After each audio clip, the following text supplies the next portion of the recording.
In the immortal words of Chief Brody, you're gonna need a bigger boat. As the title suggests, Kaiju Fishing combines the terror of giant monsters with the placid pastime of going fishing.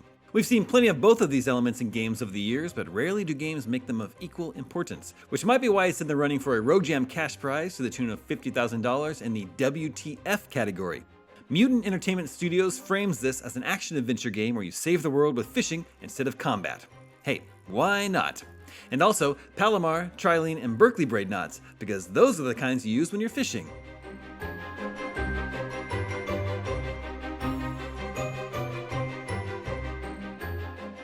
In Kaiju Fishing, you play as a young fisherwoman named Runa, who braves the high seas of her world in a small boat with her adorable quasi-feline companion Skipper. There are plans for exotic and presumably dangerous destinations like the Arctic or volcanic areas, but to get our feet wet, we paddled around a rather welcoming tropical lagoon.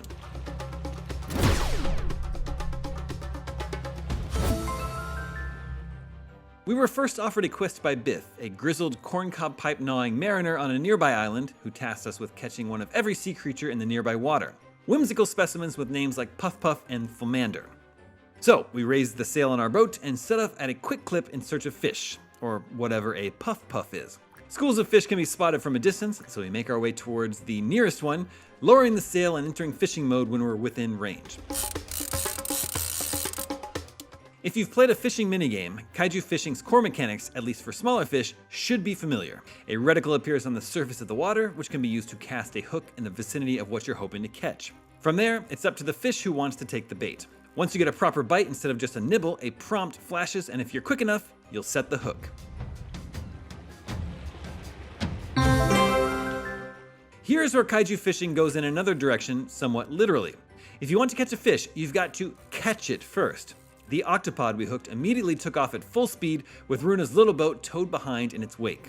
The challenge now is to steer the boat the same direction your quarry is headed while simultaneously reeling it in. The fishing line changes color to show its tension, and it will snap if it gets too taut. QuickTime events will periodically pop up, requiring you to hit a button or fill up a gauge to keep the fish from escaping. Once you have your octopod reeled in a fair amount, Kaiju Fishing swaps its rod and reel for a UFO catcher-style claw, which pops out of the deck. You aim this with a small reticle the same way you cast a line, but now you're aiming for a specific fish that's darting every which way. Assuming you pull off all the above without losing your fish, something easier said than done, your claw will hoist your squirmy trophy out of the water, suspending it with some kind of magnetic force field, because video games. You'll get a look at your catch's stats like weight and rarity, and then get the choice of whether to toss it back or store it in a fish tank, the physics of which I can't even begin to fathom. Get it?